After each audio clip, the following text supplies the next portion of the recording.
పరకామణలో గత ప్రభుత్వ హయాంలో కొంతమంది అధికారులు అవకతవకలకు పాల్పడ్డారు. అంటే భక్తులు మొక్కుబడిగా స్వామివారికి సమర్పించినటువంటి కానుకలను వారు లూటి చేసేటువంటి ప్రయత్నం చేశారు.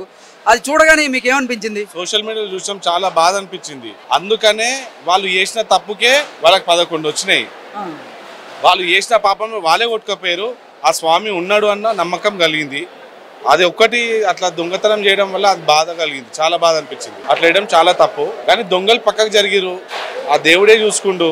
చాలా సంతోషం. చంద్రబాబు నాయుడు సార్ ఆ హయాంలో చాలా బ్రహ్మాండంగా ఉంది, చాలా హ్యాపీగా ఉన్నాం, బాగుంది, చాలా సంతోషం అనిపించింది దేవుని చూడగానే. భక్తులు స్వామివారికి చెల్లించినటువంటి మొక్కుబడిగా కానుకలు కానివ్వండి, ముడుపులు కానివ్వండి, అవి ఒక అధికారి లూటీ చేసేటువంటి ప్రయత్నం చేశారు. అది మీ దృష్టికి వచ్చిందా? చూసినాం, సోషల్ మీడియాలో చూసినాం. ఓకే, ఏమనిపించింది? అట్లా తప్పు కదా. లాస్ట్ టైం ప్రభుత్వం ఏం చేసింది మరి అట్లాంటి చర్యలు తీసుకోవాలి కదా. అంటే 2 రోజుల ముందు 3 రోజుల ముందు తెలిసినట్టుంది. సంవత్సరం ఈ ప్రభుత్వం సంవత్సరం కింద వచ్చింది కదా. మరి పాత ప్రభుత్వం అంటే తీసుకొని భక్తుల మామూలు అంటే తీసేసుకోవద్దు కదా, తప్పు కదా అది. అంటే అసలు ఒక భక్తుడిగా మీరు చెప్పండి, స్వామివారిని ఏదైనా కోరిక కోరుకొని ఆ కోరిక నెరవేరిన తర్వాత మీరు స్వామివారికి ముడుపులు కట్టి ఇక్కడికి వచ్చి మొక్కుబడిగా కానుకలు సమర్పిస్తూ ఉంటారు. మీరు స్వామివారికి భక్తి శ్రద్ధలతో సమర్పించినటువంటి కానుకలు స్వామివారికి అందలేదు అని తెలిసిన వెంటనే ఏమనిపించింది అసలు మీకు? బాధ అనిపించింది. చేయదు కదా. అంటే అలాంటి అధికారులు తీసేసారు, టీటీడీ నుంచి చేశారా. అతను అలాంటి వాళ్ళకి అసలు దర్శనానికి అలౌ చేయదు. అసలు ఈ కొండపైకి అతను అలౌ చేయదు అలాంటి వాళ్ళని. ఆ పరకణమణిలో ఏదో జరిగిందో ఇన్సిడెంట్, అసలు అలాంటి వాళ్ళని అక్కడ ఉద్యోగం నుంచి కాదు కదా, అసలు టీటీడీ పైన కొండపైకి రానియదు వాళ్ళని. స్వామివారికి మీరు ముడుపులు కట్టి మొక్కుబడిగా స్వామివారికి కానుకలు సమర్పిస్తారు. అయితే ఒక భక్తుడిగా మీరు స్వామివారికి సమర్పించినటువంటి కానుకలు స్వామికి చెందకుండా కొంతమంది అధికారులు గత ప్రభుత్వంలో వారు లూటీ చేశారు. అది మీకు చూసిన వెంటనే ఏమనిపించింది? చాలా బాధ అనిపించిందండి. ఒక హిందూ సాంప్రదాయంలో పుట్టి ఒక హిందూ పౌరుడిగా సనాతన ధర్మాన్ని కాపాడవలసిన వ్యక్తులే ఇలాంటి అవినీతి పరి పాల్పడడం చాలా బాధ అనిపించింది. ఎవరైతే హిందువు అయితే ఆ హిందువునే ఆ స్థానంలో ఉంటే చాలా బాగుంటుంది. కానీ వేరే మతస్థుని తీసుకొచ్చి దేవాలయాలు పెట్టడం వల్ల ఇలాంటి అవినీతులు జరగడం కూడా కారణం అని మేము భావిస్తున్నాం. అది చాలా తప్పండి. ఎవరైతే హిందూ సాంప్రదాయ సనాతన ధర్మం మీద కట్టుబడి ఉంటాడో వాళ్ళనే ఆ ఆలయ ధర్మకర్తలుగాను ఆలయ సిబ్బందిగా నియమిస్తే బాగుంటుందని మా ఒక ఉద్దేశం. అంటే ఒక భక్తుడిగా మీరు స్వామివారికి భక్తి శ్రద్ధలతో సమర్పించినటువంటి కానుకలు స్వామివారికి చెందకుండా ఇలా అధికారి కొట్టేశారని తెలియగానే అసలు ఫస్ట్ మీకు ఏమనిపించింది? సరే, అది ఒక ద్రోహం కింద అనిపించింది సార్. ద్రోహం అనిపించింది. దేవునికి చేసిన ద్రోహం కాదు, ప్రజలకు ప్రజల మనోభావాలను దెబ్బతీసేటటువంటి ఆ ప్రయత్నంగా నేను భావిస్తున్నా సార్. అది కరెక్ట్ కాదు. అటువంటి వాళ్ళని శిక్షించాలి. పరకామణిలో అవకతవకలు జరిగాయి అనేది మీకు తెలుసు కదా, ఎలా అనిపించింది అది వినగానే మీకు? అంటే ఇంకోసారి అట్లా జరగకుండా చూసుకోవాలి టీటీడీ వాళ్ళు అని అనుకున్నాం. ఒక భక్తురాలిగా మీరు స్వామివారి మీద నమ్మకంతో భక్తి శ్రద్ధలతో ముడుపులు చెల్లించుకుంటూ స్వామివారికి మొక్కుబడిగా కానుకలు సమర్పిస్తారు. ఆ కానుకలు స్వామివారికి దక్కలేదు అని తెలియగానే ఏమనిపించింది? అంత దూరం నుంచి వచ్చి దర్శనం చేసుకున్నాక ముడుపులు అంటే వాళ్ళు ఇట్లా యూజ్ చేసుకున్నారంటే బాధ అనిపిస్తుంది కదా. ఇంకోసారి అట్లా జరగకుండా చూసుకోవాలి అని అధికారులను కోరుకుంటున్నాను. భక్తులు స్వామివారికి సమర్పించినటువంటి కానుకలు స్వామివారికి చెందనీయకుండా కొంతమంది అధికారులు వాటిని లూటీ చేసేటువంటి ప్రయత్నం చేస్తూ ఉన్నారు. అది భక్తుల మనోభావాలను దెబ్బతీయడమే అంటారా? అది తప్పకుండా మనోభావాలు దెబ్బతీస్తాయండి. చాలా ఒక్కరే కాదు, వాళ్ళంతా మనోభావాలు దెబ్బతింటే అవి జరగకుండా చూడాలి. అధికారులు కానీ ప్రభుత్వం కానీ కఠిన చర్యలు తీసుకొని అలాంటివి జరగకుండా ఏర్పాటు ఉంటే మంచిది. ఓకే, ఒక భక్తుడిగా మీరు చెప్పండి, మీరు స్వామివారికి సమర్పించినటువంటి కానుకలు స్వామివారికి దక్కలేదు అని తెలియగానే మీకు ఏమనిపిస్తుంది? బాధ అనిపిస్తుంది. మధ్యలో వాళ్ళు స్వామి కాకుండా మధ్యలో వాళ్ళు తింటున్నారే అని బాధ అనిపిస్తుంది అండి. అది ఎవరికైనా మంచిది కాదు కదా. వాళ్ళ తిన్న వాళ్ళు కూడా వాళ్ళు నేను అనుకుంటాం అంటే ఏం పైవాడు చూస్తూ ఉంటాడు.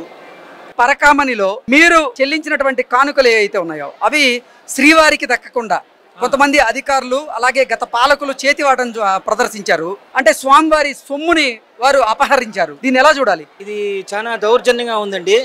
దీనికి వచ్చి ఆ వెంకటేశ్వరుడే వచ్చి బదులు చెప్పాలి.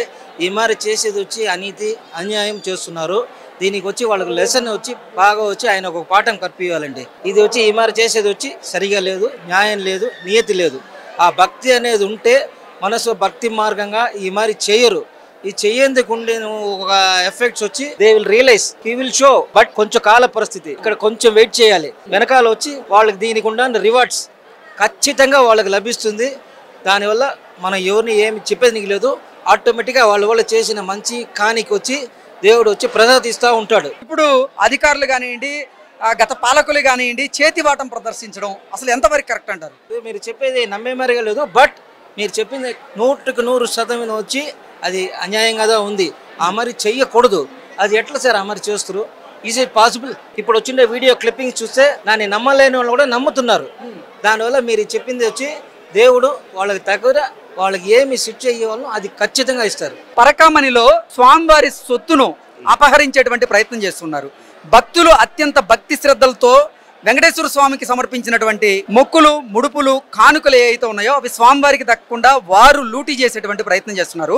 అది తెలిసిన తర్వాత మీకు ఏమనిపించింది? వాస్తవంగా మేము భక్తులు ఎలా ఉంటారంటే అండి, వాళ్ళు స్వామివారికి మొక్కుని సంవత్సరం 365 రోజులు ఆ కానుకల్ని దేవుడి దగ్గర పెట్టుకొని మొక్కుని వచ్చి వాళ్ళకి అర్పిస్తారు దేవుడికి. అలాంటి డబ్బుని వాళ్ళు మొక్కుబడులు కాజేయడం వల్ల మా మనవాళ్ళు దెబ్బతింటున్నాయి. దాన్ని మేము తీవ్రంగా ఖండిస్తున్నాము. ఇది మంచి పద్ధతి కాదు. దీని మీద చర్యలు తీసుకోవాలని మేము కోరుకుంటున్నాం. అంటే ఇప్పుడు మీరున్నారు, మొక్కుబడి ఏదైనా ఉందనుకోండి, ఆ మొక్కు చెల్లించుకునేందుకు ఇక్కడికి వస్తారు. స్వామివారిని దర్శించుకొని ఆ మొక్కుని చెల్లించుకొని మీరు వెళ్ళారనేటువంటి భావంతో మీరుంటారు. కానీ మీరు చెల్లించినటువంటి మొక్కు స్వామివారికి చెందలేదు అని మీకు తెలిస్తే ఏమనిపిస్తుంది అసలు మీకు? చాలా బాధాకరంగా అయిన విషయం అండి అది. మా మనోభావాలు బాగా దెబ్బతింటాయి. అదేవిధంగా భక్తి శ్రద్ధలతోటి మేము చేసుకున్న మొక్కుబడుల్ని వాళ్ళు కాజేయటం అనేది మేము చింతిస్తున్నాము. దీన్ని ఖండిస్తున్నాము కూడా. చాలా మానసికంగా మేము దీని గురించి బాధపడుతున్నాం కూడా. ఇది చాలా దారుణమైన విషయం. ప్రజల్లోని భక్తులు హిందువుల మనోభావాలు దెబ్బతిన్నట్టు ఇది జరుగుతుంది తప్పించి ఇంకేం లేదు. ఇది ఈ క్షణం నుంచైనా సరే ప్రజల్లోనే భక్తులందరూ చాలా దారుణంగా ఉన్నారు. ఎందుకంటే ఈ విషయంలో మాత్రం ప్రభుత్వం మాత్రం చాలా గట్టి నిర్ణయం తీసుకొని ఇక మీదనైనా సరే ఇలాంటివి జరగకుండా స్వామివారి ఉండిలోని ఈ డబ్బులు అనేది చాలా దారుణ విషయం. ఇది చాలా దుర్మార్గం. స్వామివారి సేవకు వచ్చిన వాళ్ళు అలా స్వామివారి ధనాన్ని అపహరించడం అనేది చాలా తప్పది. గత ప్రభుత్వంలో పెద్దలు, అధికారులు అందరూ కలిసి ఇలాంటి అవినీతి కార్యక్రమాలకు పాల్పడ్డారు. భగవంతుడు అనేవాడు చూస్తూ ఉంటాడు, ఆయన ఊరుకోడు. ఎందుకంటే భక్తులు స్వామివారికి ఇచ్చింది ఏ పార్టీ వాళ్ళైనా సరే రాజకీయ నాయకులు అపహరించడం అనేది చాలా తప్పు. ఇక్కడ రాజకీయాలు మాట్లాడుకోకూడదు, కానీ చాలా మంది స్వామివారి డబ్బు అపహరించారు. అది వాళ్ళు ఎవరైనా కానివ్వండి, వారు స్వామివారిని శిక్షిస్తారు. 2019 to 2024 మధ్యలో స్వామివారి డబ్బులు ఎంత దుర్వినియోగం చేశారంటే అంత దుర్వినియోగం చేశారు. దానిలో భూమన కరుణాకర్ రెడ్డి గారు ఉన్నారు, ఈ రవికుమార్ గారు ఉన్నారు, ఇంకా ఇతరులు చాలా మంది ఉన్నారు అధికారులు. వీళ్ళందరినీ తప్పనిసరిగా ఆ భగవంతుడు సాక్షిగా వాళ్ళందరినీ శిక్షించాలని మేము ఒక భక్తుడిగా కోరుకుంటున్నాను. 2014-15లో ఎన్ని డబ్బులు వీళ్ళందరూ కలిసి రియల్ ఎస్టేట్ వ్యాపారం చేశారు. ఈ రవికుమార్ గారు, ఈ భూమన కరుణాకర్ రెడ్డి గారు, వైవి సుబ్బారెడ్డి గారు ఉన్నారు, చైర్మన్ గా ఆయన చేశారు. వీళ్ళందరూ ఈ డబ్బుల్ని తీసుకొని ఒక రియల్ ఎస్టేట్ వ్యాపారం చేసి మొదలు పెట్టారు. వీళ్ళందరూ దందా చేశారు అన్ని డబ్బులు దారుణంగా. ఏంటి ఇది మహాపచారం కాదా? మహాపచారమే, చాలా దారుణం ఇది. స్వామివారు ఊరుకుంటారు, చూస్తుంటాడు, పైన పెట్టే కాడ పెడతాడు ఎప్పుడు వాళ్ళందరికీ.